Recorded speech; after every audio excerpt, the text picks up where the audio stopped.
the Diamond Archery page, the Striker page, Tightline Outdoors, and Nate Zielinski.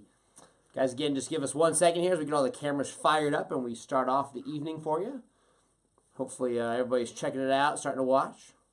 Make sure you bring your questions tonight, guys. Again, this is all about everybody out there that's listening. So you're listening, you're watching. Make sure you ask your questions. Again, we'll do our best to answer everything. The big focus is Western Big Game Scouting, doing a lot of elk, a lot of pronghorns, bears, mule deers, everything like that. So we're doing a big focus on that. Tonight's talk is mainly going to be about elk. But again, we're going to give it 1 second. Make sure we're all fired up this evening. All right, we're good everywhere.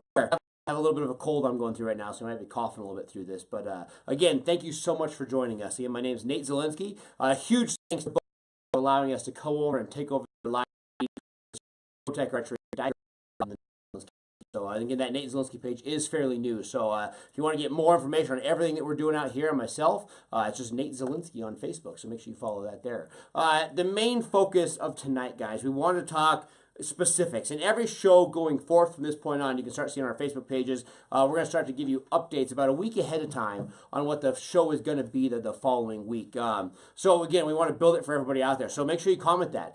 Comment, share your buddies that should be watching this or listening to this. But if you have a specific topic you want got answers, something that's confusing you, something that's bothering you, something that you're struggling with, make sure you comment in the comments below here. Say, hey, this is what we're looking for. This is the type of information that we'd love to see in the next show or a couple of shows out from here. And we'll definitely dial that in and build the show for you personally. Tonight's talk, we're going to talk a lot about elk hunting. And the big thing is, we got a lot of comments, people saying, hey, we're talking scouting, but I have, in the situation I'm in Colorado, New Mexico, I'm in Oregon, wherever the case may be, I have a tag or a hunting license that's going to allow me to hunt only in August or only in early September or middle of September or late September. Again, there's so many states that people are watching this from. It's hard for me to break it down and tell you the exact situation which you're in because these season dates vary from state to state. So tonight we're going to be talking about the average situation in which I scout and put most of my emphasis in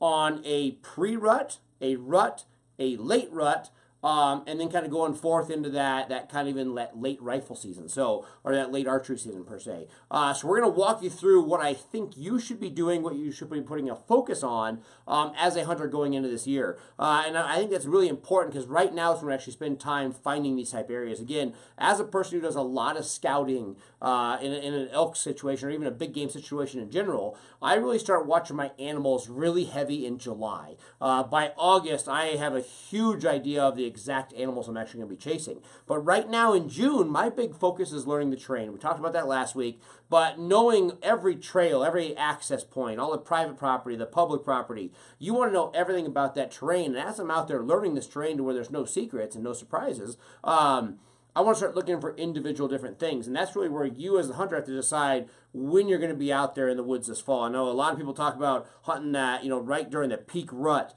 where the animals are extremely vocal and everything's kind of happening. But there's benefits to hunting literally everywhere in that pre-rut, the post-rut, even that really late season. So there's benefits to absolutely everything. You just have to find those benefits and take advantage of the animals in every situation out there. And there are small advantages literally to every season and every time of the year. You just have to know what they are and how to take advantage of those situations. So to start off, we're going to talk about a pre-rut situation. This one's really important and probably near and dear to my heart because as a person, I hunt all public land. I put all my focus on public land, do-it-yourself style hunts to where it's literally a run-of-the-mill hunt. It's something that everybody out there watching can do. Sometimes we have a tag that might take a year or two to draw a tag. A lot of times we're hunting over-the-counter archery hunts, like here in Colorado where we can do that. So regardless, everything that we do is for the most part a very general tag to get, and again, no high-end hunts, not of money put into it, things like that. It's just a lot of hard work, and the hard work is what makes us successful in the end. So the pre-rut is one of those things that right now I'm excited about elk hunting. A lot of people out here that are watching this are excited about elk hunting, and all of a sudden we get ourselves so amped up over the next 3 months that the hunting season rolls around and we hit the woods literally running, and we're so excited. We go into it and we treat these animals as if they're in a rutting situation. We're calling and just kind of going over the top, and a lot of times the timing is not quite right for that, and we end up educating these animals pressure on these animals when they don't need the pressure or can't handle the pressure. And we literally hurt ourselves for the entire season. We talk about that almost in every show because, again, so many of us, we watch the TV shows and we watch the DVDs and all the movies and everything else. And, everybody has a situation where you have a buddy behind you calling and this elk, comes trampling over trees and woods and he's tearing down your house to come into a call, and he's peeing on himself at 10 feet away. And it is an experience that everybody wants to have. But if the animals aren't running, you're not going to have that experience. And if you try to force these animals into that experience, it just doesn't happen. So right now, first thing we're going to talk about is a pre-rut situation. And what we really want to talk about in the pre-rut situation, your odds of harvesting that animal, for the most part, you're going to be looking at a spot and stock situation or hunting on water. And those are literally two dynamite ways to hunt elk. It's very successful. I mean, I do it almost all the time, even in a rut situation. So many times we find ourselves taking advantage of a spot and stock or hunting a water hole. So in a pre-rut situation, those are your two options. And that's one of the biggest things we talk about is throughout a flawless scouting mission. So throughout the next couple of months of you scouting, hopefully you know the terrain. Hopefully you'll start to have a relationship with these animals. You'll know their behavior. So a lot of times you'll know where these animals are hanging out, and you can literally find these animals. And as much as it sounds crazy, walk up and literally take a shot. And everybody talks about bow hunting versus rifle hunting. And they say, in a rifle situation, it's easy to do that spot and stock and get within range and take a shot. But it's easy with archery equipment. You just have to take your time, slow down, really know the timing of these animals and their daily habits of going between water, food, and bedding. And I literally, in all situations, pre-rut, rut, and post-rut, you can walk up within 30 yards or 40 yards or whatever your capable distance are. Walk up and put an arrow into some of these animals. So spot and stock is a great way. You don't have to have the calls with you. You don't have to make noise. You literally find the animals, through some good glass, walk up and try to harvest those animals that way. The other option is hunting on water. And I've said it a million times. And again, I mean, you can see me right now. I can't sit here without moving my hands. I'm an anxious person. I'm high energy. It's hard for me to sit down. 30 minutes in front of this camera kills me sitting on the seat. So water is hard for myself to hunt. I get antsy. But with that said, water is probably one of the most successful ways to harvest an elk. Any state that you're going to be hunting in, whether you're looking for a cow, looking for a bull, looking for literally the biggest bull in the world, water is one of the key factors that they have to do on a daily basis.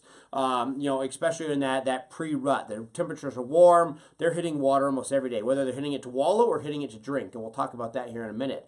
But regardless, they have to utilize that water. So being able to efficiently hunt that water and find that water, know where that water's at, it's going to be a major factor in harvesting an animal, especially in that pre-rut situation. So throughout scouting, one of the biggest things I do right now in June is I look for all my water sources, whether that's going to be a creek, a pond, a small lake, or a natural wallow. Now, we talk about the difference between a wallow and a drinking source, because sometimes that can be important. You have a small creek, obviously a great place where these animals are going to utilize to drink, to hydrate up. Then you have these areas that are going to be more mud associated, whether that's just off the beaten path of a creek or a pond, or it's going to be just a soft, swampy area that these animals turn into a wallow. But as these animals really start getting into the heat of the rut, they're starting to get themselves over-exhausted, they're just warm, they're beat up, they're tired. They're going to literally start wallowing, where they're rolling in the mud,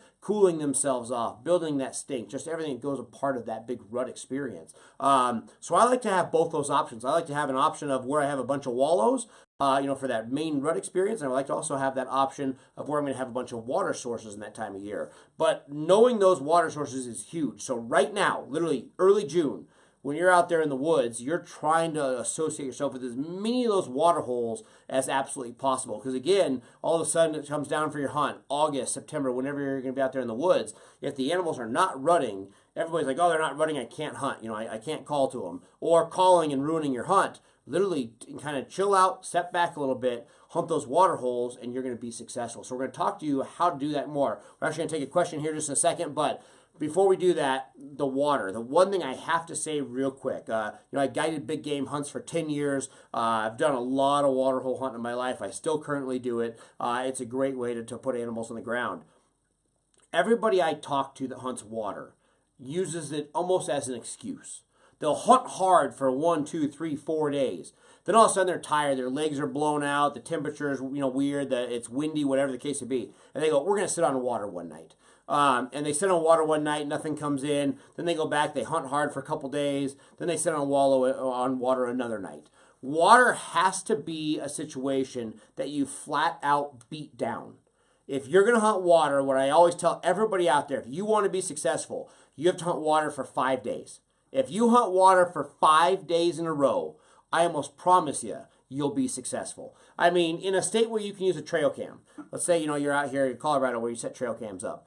If you put a trail cam on a water hole and you watch it for 5 days straight, almost every time the bull you've been watching will come in within those 5 days and hit that water on a regular basis. Again, it might only be 1 or 2 times, but he'll do it every time within a 5-day period. So as long as you're on that water in that 5-day period, you will be successful. But again, it's not a situation to bounce around on. Everybody sits on it one day, then a couple days later they sit on it again. Water is something that you absolutely have to beat up and blow down. Again, hunting water, do a test. I mean, literally challenge me right now. Come this fall, I want you to try to call me a liar, but you won't be able to. Again, water, it's all about 5 days. Now we're going to take a question again. Again, send your questions in right now, guys. We got a lot of stuff to talk about, but you're most important. So we will answer every question we can. I'll try to get all of them. We got 4 or 5 feeds going on right now here. So we got a tablet going on. So we got a lot of questions coming in, but we'll definitely do our best to answer them. Again, share it, tag it with a friend. Do everything you can to get people involved here and send your questions in. Devin, what do we got for a question? We've got some great questions coming in. We appreciate it, guys. We've got people all the way from New Zealand, Ontario, all over the place. So great questions coming in. Speaking of wallows and watering holes, how do you set up to prepare for or with the wind on these wallows? Absolutely. So how do you hunt wind in a water hole? And that's probably one of the biggest questions out there. And there's a couple different options for it. So number one, once you find your water holes, I try to have a couple of them out there. Then you have options to literally just stand by that water hole, sit in a blind, or sit in a tree stand. I'm a huge fan of tree stands because I love being elevated, helps with the wind just a little bit. It also allows you to have a little bit more movement and not get caught. Now, the problem is most of us that are going to purchase a tree stand, you can invest $100 to $500 in a tree stand, and it gets kind of costly. As to where if you go out in the woods now, find these water holes, you can build the ground blind. Now, they make some unbelievable ground blinds, pop-up blinds, but I would prefer to make mine actually out of timber, out of natural material. And I'll find these, natural materials, and I'll build blinds. And what I actually try to do is I try to build blinds on all sides of a water hole. So if you have a great water hole, a pond, or a small little ditch, or you have a great wallow, I'll try to put 2 or 3 little blinds on opposite sides of this water hole. Because I'm going to do it now. It's June. I don't know where the animals are going to be necessarily come this fall in August, September. I don't necessarily know the direction in which they're going to be bedding or the direction of the wind is going to be that given day that I'm hunting them. If you have one setup, you have one tree stand, you're forced to hunt good or bad conditions. As opposed to, let's say you build 3 little ground blinds, kind of in a triangle off the set of this, the water hole. All of a sudden you get there, the wind's going in a certain direction, you can set up in that right manner. So that's a huge setup. So build your own blinds. Just use timber, sticks, boughs off trees. But again, if you build your own and build these blinds all around, you can build 200 ground blinds around your top, areas that you're finding. Literally have them set up all over the woods. That way, when that water hole lights up, that animal's there. You have your ground blinds set up. They're spread out, and you can get in there. The one thing we're going to talk about this real quick. The 2 tips I have for everybody, and probably the most important tips, is number 1. When you're setting up that ground blind, always know your capable distance of shooting. Everybody I see that sits on water sits right on top of it. They're sitting on their water hole. As opposed to my suggestion, I would sit at your further edge of your capable distance. So if you're a new archer and you're saying, hey, I am 20 yards, that is my kill range is 20 yards. I want you to sit 18 yards from that water hole. If you're a guy that says, hey, I can shoot 60 very comfortably, 60 yards and that animal's down. I want you to sit at that 55 yards. I try to give these animals as much room as I possibly can from that water hole. If a single animal comes into that water hole, you can be a little closer and be fine. But on the average day, especially in elk, all of a sudden you have 4 or 5 cows come in. There's calves running around. Then the bull will come in last.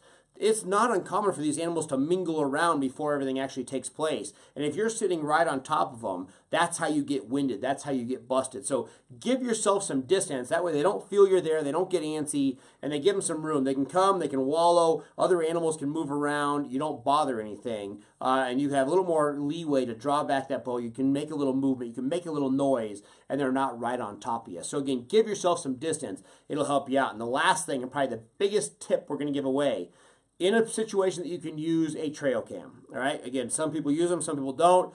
A trail cam is a tool. It's not a device to brag to your buddies. Now, unfortunately, that's why I think when it's come nowadays. Everybody's got their trail cam, and all they do is to take photos because they want to send them to their buddy. Hey, Johnny, look at this big bull I found.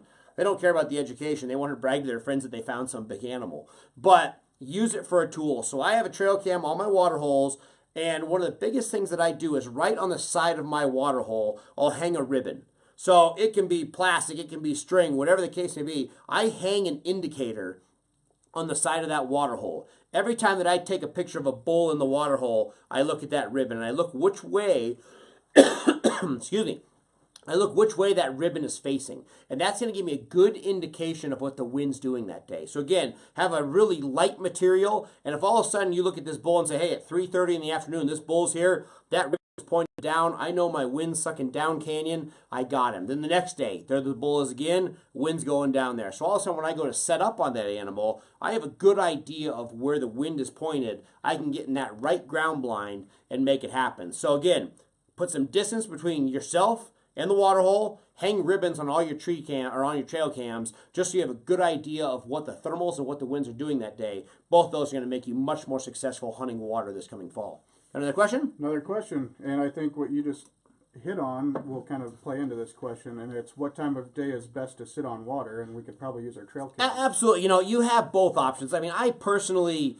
if you're the guy that can sit all day, I would sit all day. I mean, the biggest bull that I saw come off water in the last couple years was a giant bull, you know, scoring about 410. And that bull broke its pattern. He has been hitting the water sometime between 3 and 4 in the afternoon, and the given day that the hunters were there, he came in at noon. You know, again, calf got up out of the bed, kind of got these animals antsy, and this big bull came in to drink a little earlier than expected. If you don't have all day to hunt, like me personally, I can't sit in the woods all day. I lose my mind. I got to walk around. I go with what I have for education. So again, if you have the trail cams, you can do that. I would do a solid average of, hey, this bull's hitting it, you know, 9 out of 10 times it's in the afternoon or it's in the morning. I would sit on those prime times in that situation. If you can't use trail cams, I would try to do your best of scouting. I would sit, you know, several hundred yards away from the water, and I would try to get a good idea of when that animal is walking towards that water to get a good, you know, reference of that. And I can honestly tell you that every animal is different. You hear so many different, you know, comments and concerns. Everybody saying that these animals do the same thing. You know, every day they hit the water, you know, right before they go to bed, or the second they get out of bed, they go hit the water. It's literally animal to animal. But you'll definitely learn that as you start studying these animals. Again, through scouting. We're starting here in June. You know, so I'll start setting those trail cams, you know, in July, watching these individual animals. And August is the key. The August is usually the hottest time of the month, or the hottest time of the year for everybody. That's when everything dries up. You start losing those rains and those kind of afternoon storms. Everything gets just hot and sunny in August. And that's when those animals really start boosting that intake of that moisture. So they're drinking more in August than any other time of the year. And that's when I really start trying to pattern those water holes. So as they're patterning those water holes, you're trying to get a reference of individual animals. Hey, this big 6x6, he does drink after he gets up after his nap. So he beds down midday until 4 o'clock.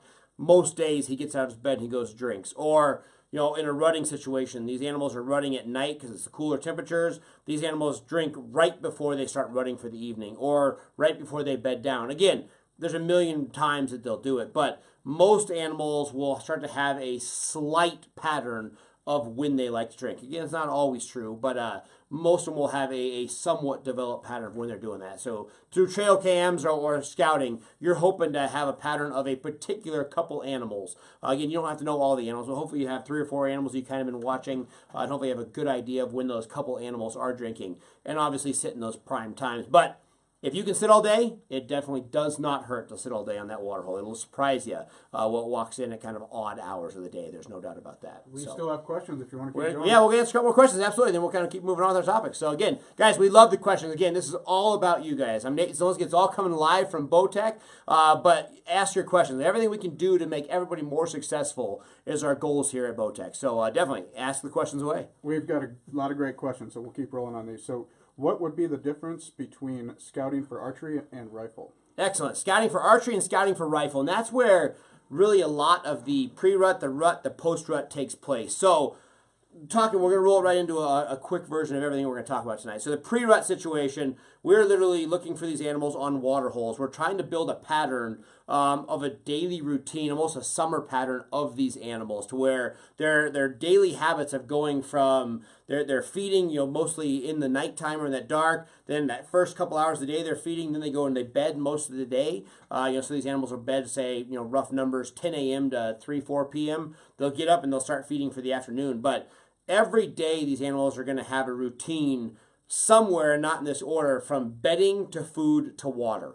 Again, those are the three factors. That's all there is. Bedding, food, water. And they're going to do kind of a triangle motion of these three sources. And it's your job to build those patterns. So pre-rut, we're putting a big focus on water. That's our big goal for pre-rut. Again, they're not calling, so we can't necessarily hear them to locate them. So we're putting a big focus on them drinking and taking advantage of that. In a rutting situation, obviously they're talking. I actually put a big focus on the bedding ideas during a rut situation.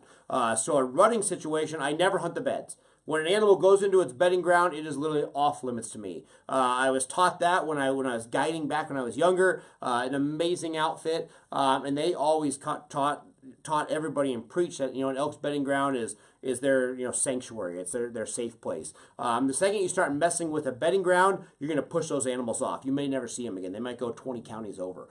So once the animal beds down, that's it. Excuse me. But in that rutting situation, again, these animals are going to rut at night for the most part. Not necessarily because they like the dark, but again, it's cooler temperatures, there's no pressure. So we see these animals rutting, for 8-10 hours at night, and they're exhausted by first light. So literally first thing in the morning, generally speaking, the herd bull on an elk situation is just trying to push his cows to bed. All he wants to do is rest and relax for the day. So these bulls push their cows up into their beds. They set them down. They're basically going to relax all day until they, again, have that energy again to go back after it. So for me, a rutting situation is knowing where the bedding ground is, and you're chasing these animals to and from those bedding grounds. So in a rut situation, obviously you're doing a calling, spot and stalk, and taking advantage of the vocals in that situation and the overall need to breed. But everything to me is focused on the bedding grounds. Then in a post-rut situation, usually you see these animals get into the larger harems, and that's when these bulls are literally trying to make sure that every cow got bred. Some will go into a second heat. So that's when you start seeing the big harems. You start seeing the 30, 40, 50 animals to a group. When they move into that big harem stage, again, it's going to be right past the peak of the rut. That's when these animals are going to start to move into some bigger territory. So if they were hanging around dark timber and real small meadows and just say more confined areas during the rut, they move into slightly more open territory, usually in kind of that late rut or that post-rut. So I look for that. So I start looking for bigger meadows, more open valleys, and these animals are going to push themselves into that to where you're basically having room. You know what I mean? You don't want to have a party at your house and have 50 people in the small room. Take 50 people, go in the backyard where everybody has a little more room. It's a little more comfortable, a more grazing area. So post-rut for me, I'm looking into a slightly more open territory, maybe bigger meadows, longer draws, and that's going to be that type areas that I'm looking for in a post-rut. Generally speaking, once the last couple cows quit going into heat, in a Wyoming, Colorado situation, Utah, we generally start seeing this sometime between October 10th and October 20th. Excuse me. These big bulls are going to separate from the immature bulls and the cows. So again, that October 10th, 15th, 20th, you literally see these bulls, the big bulls, losing interest. They're going to peel off, and now all of a sudden you have these immature bulls and these younger bulls dominating the herds. And they're going to still stay together until, generally speaking, sometime early November, November 1st to the 5th, something like that. Then you're going to see a second separation, and you're going to see literally the 1.5 and 2.5 year old bulls hanging with the cows, and everything from that 2.5 and up going into bachelor groups. And you see that separation there. So again, that November on, it's going to be cows and very young bulls, and then bachelor groups of mature bulls and semi-mature bulls. And then your giant toad elk are generally going to be in 1s and 2s, if not solo. And we're looking for all that type of stuff. And that late stuff, when you start seeing that dividing, that split off, is one of my favorite times, because whether I'm an archery hunter or rifle hunting, whatever the case may be, when you start getting into that late, well post rut, later October, November, all of a sudden these animals stop bedding in the deep, dark timber. So these animals are going to bed from, July until early October in darker timber, moist, cool. They're looking to cool off and really have a safe place. They want to be in the thickest, gnarliest terrain they can find, just that dark woods. And all of a sudden, that late October, early November, these animals break out of that and they start bedding down in the open. So again, you're talking some western states. These animals will bed in late October and all of November. They'll bed in aspen hillside. So a nice, open aspen hillside. They'll bed right out in the open. Now they're in the trees, so to the animal, they think they're covered up because they're around trees. But when you're on a ridge over, they stick out like a sore thumb. So if I'm going into a late hunt, like the question was about a rifle hunt, a lot of times I'm going to pull myself back and I'm going to really looking for areas that I have nice grass, but I really have big aspen hillsides. Just a place where these animals still feel cover, but still have an opportunity for me to see them. Basically, the animals want to have cover of shelter to feel safe from the trees, but they want to make sure that they have enough openings in the tree to where sunlight can come through and warm them up. So hopefully that answers it. Devin, we got another question? We did. Again, excuse me, guys. Is there an advantage to glassing at night or in the evening versus morning? And what was the tail? And is there? Should they start glassing right now? Absolutely. So in a scouting situation, glassing, basically looking through optics, a spotting scope, binoculars to try to find these animals, especially at even a distance. I think everybody thinks of close quarters in scouting. There's times where I sit on a hillside or sit from my truck with a spotting scope and I'm looking 5 miles away. I don't necessarily have to see the animal individually, but I want to get a grasp of what I'm looking at. Hey, there's 15 animals on this ridge over here and 20 animals on this ridge. Another date, I'll go check those out and exactly see what they are, but a great way to learn the land. We actually get this question quite often of, do I scout more in the morning or the afternoon? The big thought process that goes through my mind, I have a lot more faith in the morning, but here's the situation. In the mornings, these animals are feeding, in that morning time period or at night in the dark. And you almost always going to have an hour window or a 2-hour window between the time that they're feeding and between the time these animals go to bed and go rest for the day. So in the morning, I know that if I have a hillside right here, if I glass it and I don't see animals, more than likely they're probably not in that general area. Now they might be one ridge over, but they're not in that general area because I'm assuming that they're still out. As long as it's not crazy windy, some crazy weather effects. As long as it's a very general day, normal conditions, you hopefully would see those animals if they're in that general area, if they're using that hillside to feed. As opposed to the evening, all of a sudden you have a hot day. It gets 70 degrees or 80 degrees, whenever you're scouting. If it gets really warm and those animals feel the heat, it's fairly common that they will stay in their bedding grounds longer. So they'll stay bedded almost until dark. So all of a sudden in the evening, by the time they get out of their beds, maybe get a drink and actually pop out in the open where you as the hunter are scouting and glassing, there's a good chance that it might get dark before you actually see these animals. And that's a big common theme that you see. So the morning, you just have more faith that they're carrying over from their morning feed. It's still very cool out. So again, you're on the right side of the temperature. It's still cool out. You'll see the animals, and you just have faith they're there. As for the evening, they might be there. Just the temperatures might keep them bedded longer than expected. So you might not see them in the evening. They might be there. They just haven't made it out to the feeding area. So any time is a good time to scout. If you can't scout in the morning, by all means, scout in the afternoon. I definitely wouldn't say it's a situation of not scout. Generally speaking, though, you're going to have a little more faith just due to conditions and temperatures and have better results in the morning versus the afternoon. So kind of keep that in mind. Hopefully it helps you out there. Do you want to keep taking questions? We'll take 2 more questions and we'll kind of wrap up our general topic that we started with. What do you think about setting up tree stands on heavy traffic areas? Tree stands on heavy traffic areas, it's a great idea. The biggest thing is how much faith you have in your patterns. We're talking whitetails. I am all about the tree stand on the trails and on the heavy traffic areas. In a mule deer elk situation, you see these animals lose commitment very quickly. Again, you see an elk and a mule deer building a trail every single day, and they use it every day. But the second something happens, a bear comes in the area, a mountain lion comes in the area, a hunter comes by, whatever the case may be, they have no problem abandoning those everyday patterns. That's where a whitetail will break off that pattern and then come back to it a couple days later and continue with that pattern. The elk and the deer could care less. I mean, they have no hard feelings of leaving something. So as long as you think these animals are hitting it, it's definitely a good source. I have more faith in water.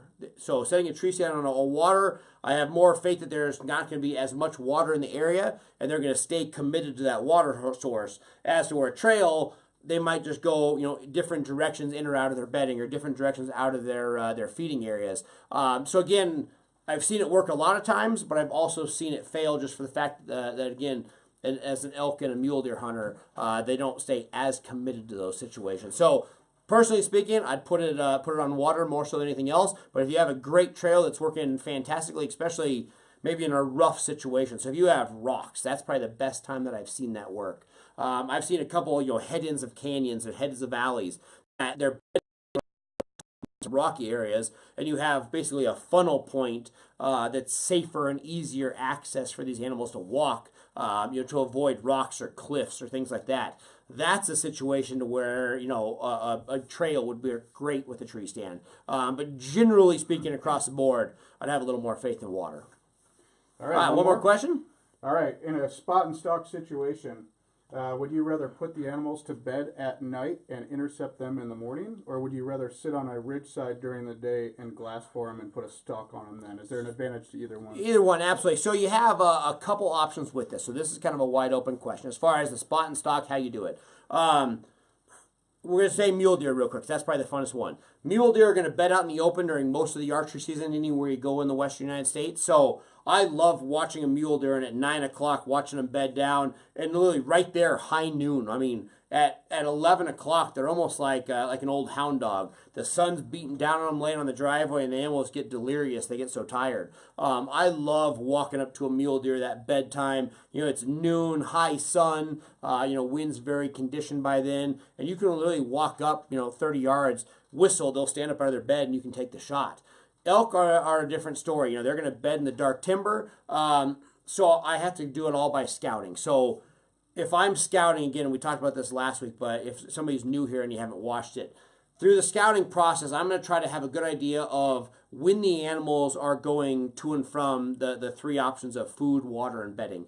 So hopefully when you're out there, you can say, hey, it's 8 o'clock. We've been watching this bull. He usually doesn't bed until 9 o'clock. And through the scouting of the last couple of weeks, generally we have a good wind direction until 9 o'clock. Again, the things you're patterning is hopefully the timing in and out of the 3 things, food, water, bed, and hopefully you're always going to scout the weather and have a rough idea of thermals. Again, I'm not saying it happens every day at the same time, but generally you can have a rough idea of, hey, the thermals are going up or down until a rough time of the day. So in the spot and stock, hopefully you can find that animal in the morning and say, I got an hour before he goes to bed, and I got an hour before my thermals change. Then you have to ask yourself, can I get in there, sneak in, be quiet enough, and move quick enough to get that animal on the ground within that hour time frame that I have? So really it comes down to a flawless scouting and hopefully having enough knowledge of that animal and knowledge of the resource to where you can make that decision. Now, in a calling situation, opposite of spot and stock, I prefer to do a calling situation 100% in the afternoon. So in a situation, I'm going to call to a bull. There's a big harem. I have no way of sneaking up on him. I got a big giant bull like this one sitting next to me here. This big bull, I think he had 13 or 12 satellites, 30, 40 cows. I I couldn't sneak up on this bull. There's just too many eyes, too much going on. It was a calling situation. I had to break him off the herd. This bull I put down in the morning. So I watched him, it was close, a couple hundred yards away. In the morning, put him right down to bed, knew exactly where he was sitting, pulled out, let the wind get right, and then I sat just to the side of it on my favoring of the wind. And the second I heard the first bugle to where I knew this bull was getting up out of his bed, that's when I put heavy pressure on these animals. So again, they're fresh, they're rested. All morning, all they want to do is bed down. They've bred for the last 15 hours or 12 hours. They could care less about it. But after they've rested for 5-6 hours during the day, they're ready to go again. These animals are fired up. All they want to do is breed. So the second that bull stands up out of his bed in the afternoon, I literally put my charge on, and I go in fairly aggressive, which we're going to talk a lot about here in the next couple shows. But I come in really hot, very aggressive, calling, really getting these animals fired up, and I put that more extreme pressure on these animals in that situation. And I have probably 100% better results calling and aggressively pursuing these animals in the afternoon versus the morning. So again, the morning, all they care about is going to bed, to put these cows to bed. In the afternoon, they're back up for the party. They're willing to breed. They're willing to interact with the call. So in the calling situation, it's almost always in the afternoon. Bet them in the morning, build a game plan, build the conditions, know the thermals, and hunt them hard in the afternoon. Spot and stock, it's whenever the timing's right. So again, you're going to know when these animals roughly go to bed, roughly when the thermals are changing, and then you can just kind of time and ask yourself, hey, that bull's in this right situation. I think I have, an hour or half hour. I think I have time to go in there and get it done. So you just have to ask yourself those questions through scouting, through the information I have. Do I have time to get in there? And again, the spot and stock thing is absolutely incredible. Even during a calling situation, if you don't have these animals in a big harem, if you have 3, 4, 5 animals, even in a calling situation, in a rut situation, it's great to, maybe right before dark, get the light in the morning, get these animals talking. You'll hear a bull bugling back, and then shut up. Put your call back in your bag. Put the bugle tube away, and while this animal is vocally going off, just walk up and literally walk up and shoot the thing. It's crazy. Nobody ever tries it. Everybody gets too antsy. You're pursuing these animals, and the animal will be quiet. A bull will quit bugling for 5 minutes, and everybody's like, "Have you heard him? I haven't heard him." And then you let off a call, and turns out he's 100 yards away, and you got too close.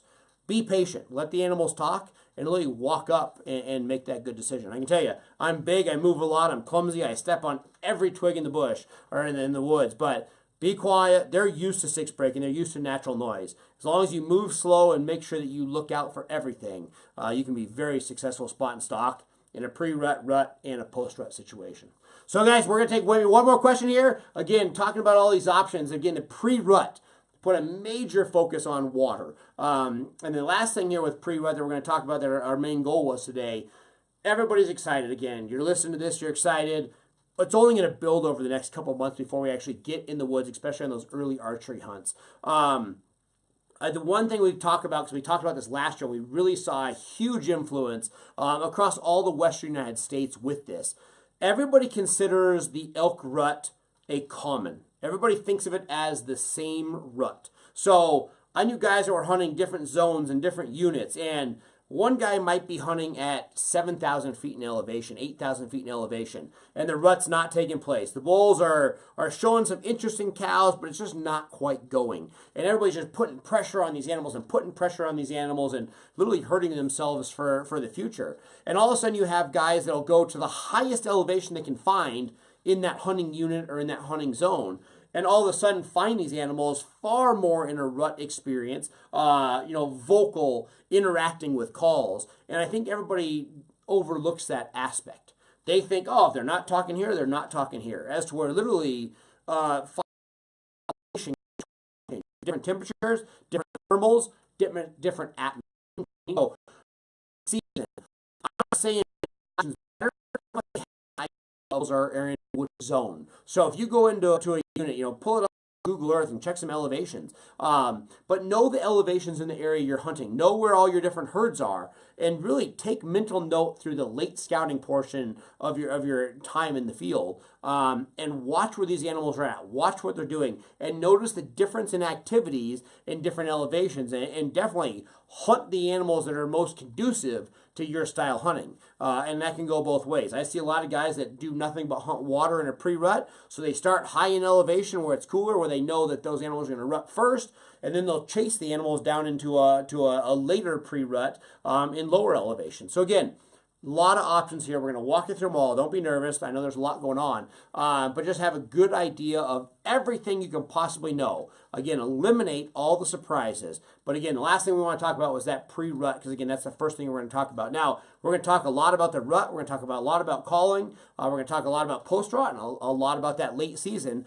again, over the next couple weeks. So again, make sure you send in your questions. Now, right here, we're going to take one more question. But before we wrap it up, comment what your guys' most thought processes of what you want to learn about. Now, guys, we're going to be running out of time. We're going to talk about equipment here just to kind of tail end off the show. But send your questions in. You want to talk about pronghorn, you want to talk about bears, mule deer, anything you want to talk about, we are happy to do so. I have some experience in a little bit of everything, so we're definitely going to walk you through that. Now, let's do one more question, Devin, then we'll kind of wrap up with the last portion of our topic here. Well, first off, pronghorn questions, but absolutely.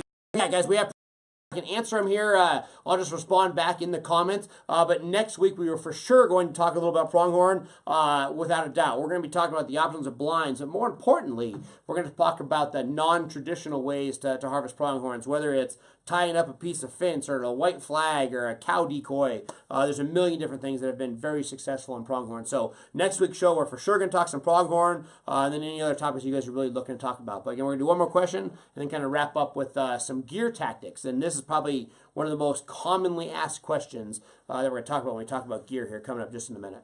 All right, so John will tend to see, running activity down low in some meadows and some fields, and obviously both bulls and cows down there. So he'll go up high and try to intercept them first thing in the morning on their way back up where they're going to spend the day, and he typically only sees cows. Where do the bulls go? Yeah, it's hard to say, and I think you get both opportunities there. Yeah, you have situations of anytime you try to cut these animals off, I think you always get into wind situations. And a lot of times those bulls are going to be so nervous with that wind following those cows. I think a lot of times we get caught, excuse me, we get caught in our actions trying to cut these animals off. So instead of pursuing these animals, we try to cut them off. And I think we get winded a lot, and that's one of the issues. The second issue is so many times we see these bulls bed just off of where the cows are. So a lot of times they're right in the middle of it, but in a pre-rut situation, sometimes the cows will be here and the bull will be 50 yards away or 100 yards away. So there's a good chance you're just barely slightly missing those animals as they're coming up to approach their beds. The biggest thing I do, it's so hard to do the cutoff type situation. So I personally would pursue from behind. Again, you always seem like you're one step behind, but if their situation's right, you're going to be able to harvest that bull in that same following or pursuing situation. If the situation's not right, it's a better opportunity to just let them bed naturally and hunt them when they get out of their beds in the afternoon. So again, everybody pushes the envelope in that morning hunt, trying to catch up with them before they bed. As opposed to me, it's just more education. I know where they're at. I know what's happening. And then in that afternoon hunt, I put myself in the right situation and make it better. But again, anytime you're trying to cut the animals off, just always be extremely cautious of wind. And that's a lot of times the time where you lose those bulls because they're just getting that little bit of a wind or a little sniff of you over any of the other animals that you're seeing there. So just that. Try a pursue instead of a cut off, and I think you'll be a little better off at the end. All right, guys. Now, last thing we're going to talk about is some gear. And again, make sure, tag your friends, share it, everything. Again, we're coming to you live from the Bowtech live feed. Diamond Archery, Striker, Tightline Outdoors, and Nate Zielinski. And again, the Nate Zielinski page is new, so make sure you give that a like. Again, it's Nate Zielinski on Facebook. Again, send your comments there, send messages. We want to build this for everybody watching tonight, so make sure you ask your questions. Also, comment what you would like to talk about next week, the week after, and the week after that. So follow that. But the gear thing we want to talk about real quick. Now, we're not going to get into this. This could be a 4-hour show talking equipment, but there's a lot of things out there. Right now, we're seeing everybody buy their gear. It's early. They're scouting. They're saying, hey, I'm going to buy a new bow. I'm going to get dialed in for this coming fall. Whether I'm a seasoned archery hunter in the Western Big Game or I'm coming in like we talked about. We're coming from New Zealand. We're coming from Ontario. We're coming from anywhere in the country. We're going to come on our first elk hunt, or our first bear hunt, our first big game hunt. There's a lot out there, and there's so much gear, and it's changing. I mean, last year, I literally was one of the first people to have my hands on a Rain 7. And, I mean, talk about smart bow technology. I mean, it's absolutely incredible. I've shot archery equipment my entire life, and I've never had anything in my hands that were compared to like the Rain 7. I took it on a late season hunt, high elevation, put it to the test, and it was amazing. I mean, it's the closest thing you're ever going to see to shooting a rifle with archery equipment. Just so tunable, it's dialed in. But regardless of that, the thing we want to talk about is probably the hot topic right now, really quick, is weight of arrows. Now, again, I'm not an expert. I'm not a tech guy that's going to walk you through this. But when you look at the general guy going on a hunt, we all get these bows in our hands, right? And we all see the IBO. We see how fast this bow can go. And we go out and shoot it, and all of us strive to have this lightning fast bow. Every archer you talk to, all they care about is speed, speed, speed, speed, speed. And everybody starts tuning their bows, excuse me, and building these arrows for speed. And then, and I'm not going to, blame anything. And you look at a lot of the whitetail technology, and there's no doubt a whitetail is going to jump your string. It can definitely do so. Some of our pronghorn can do that. So again, the whitetail hunter sitting in the stand, he knows the second that bow starts going off, that animal is moving, and speed is going to accommodate and help you harvest more animals in that jump the string type situation. In elk, on the other hand, a bear, a mule deer, it's like a train. I mean, you tell the train to go, and it's 5 minutes later before it starts moving off. That's just what this Western big game is. So for us, we're not worried about that. The reason I bring this up is right now, I just actually got a new Rain 7. I had the prototype last year. I'm getting my bow dialed in right now. As I'm building this bow and starting to tune it, I like to tune my bows right now with what I'm going to hunt with in the fall. So many people get dialed in with, their target tips and, a lighter arrow for speed, and then they're going to start using their hunting equipment later. You want to practice with what you're going to hunt with. That's just how it is. So everything you're doing right now is what you need to be using in the fall. So build your equipment for that. But with that said, we're shooting quite a bit heavier arrows in this Western experience than a lot of the whitetail guys are. So again, everything from the arrow to your head, it might be slightly heavier than a lot of guys are preaching. So that's the biggest thing we're going to talk about. Again, there's going to be a whole new show where we actually break this down for you and talk to you about the numbers. All we're saying is heavier is slightly better. Number one is to bring more stability, so you're going to get cleaner shots. But more importantly, when it comes time to hit these animals, you want to make sure on an elk where you have, a 25-inch wide body and 30-inch wide bodies, you have a giant area, giant mass that you need to punch through in most situations. And a heavier arrow is going to do a better job for you. Now, you talk about the dreaded question. I hate even to talk about this, but you talk about an elk shoulder blade. Very, very few things in life are going to go through an elk shoulder blade. A bullet, no problem. An arrow, 99% of the time, no. Now, I know everybody out here is like, my bow at 90 pounds can do it, and my kinetic energy is strong enough. We know people have done it. You hit the right portion of the blade, you get the right glance, and yes, you can penetrate it. But the average situation, you're not going to penetrate that shoulder blade. But you hit that rib. If you have enough kinetic energy on that rib, you blow right through the ribs. You have weak energy in a light arrow, you still break the rib, but you get glancing. And that's the main thing we wanted to talk about from personal experience. I've been in the woods. So many times we take a shot on an elk where the animal is quartering away, or maybe even frontal. Again, we get a lot of questions about frontal shots. Either way, it's not perfect. In a lot of situations in a Western field where it's a run and gun, everything's high pace, you're trying to get on these animals, and so many times we're forced to take shots that are not necessarily perfect. They're very doable, they're achievable, they're a good shot, but they might not be flawless. And anytime that you have to slip an arrow in at a certain angle, if you have too light of an arrow, all of a sudden you hit that rib, and what should go in right through double lungs turns, and all of a sudden you get one lung and guts. Or you take that frontal, and you should be getting 25 inches of penetration, and you get 6. There's a lot of things, again, we can go on forever and ever about this, but slightly heavier arrows are going to do you much better. So when you're building that arrow, if you're the whitetail guy and you're all about speed and you're shooting, 7 grains per inch in your arrow, step it up to 10 grains per inch in that elk hunting experience. Again, we generally preach, and again, this is going to be bow to bow and poundage and draw length, and there's a million things, so don't quote me on this. But, the average guy that you see in the woods, the average guy shooting 60 to 70 pounds, we should be looking at a 450 grain arrows, 400 to 450 going into an elk hunting experience. That way you have that kinetic energy. You have that push power. You can shoot on any angle, and you get true trajectory out of that bow. So again, you take the tunability of a smart bow like a Rain 7, you put on that slightly heavier arrow, and you literally have the most flawless, lethal arrow flying that you could possibly have in the woods. So again, just keep those type of things in mind. Every week, guys, we're going to be talking about scouting, where you should be, answering questions, topics like this. We're also going to have kind of a gear question every week. Now, hopefully here in the coming weeks, we'll have a little more time. We're going to talk more about arrow weight, bows. There's a lot more stuff to come. But again, comment what you want us to hear. Next week, we're for sure going to be talking about some pronghorn. We'll also talk about more. We're going to be on more of the elk rutting situations. We'll also have some gear talks.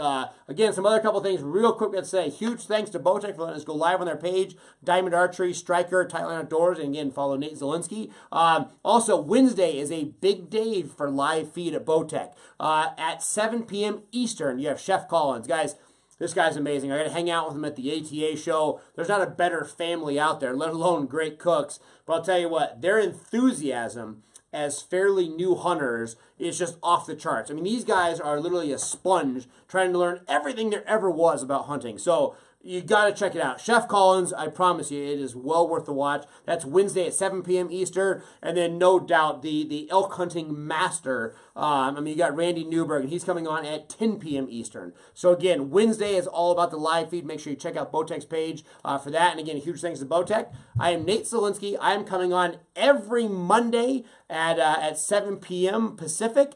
So make sure you check that out. Again, every Monday I will be on here. Bring your questions, share it to all your friends, tag your friends. We'd love to answer anything for you. Guys, have a great night. Get out there scouting.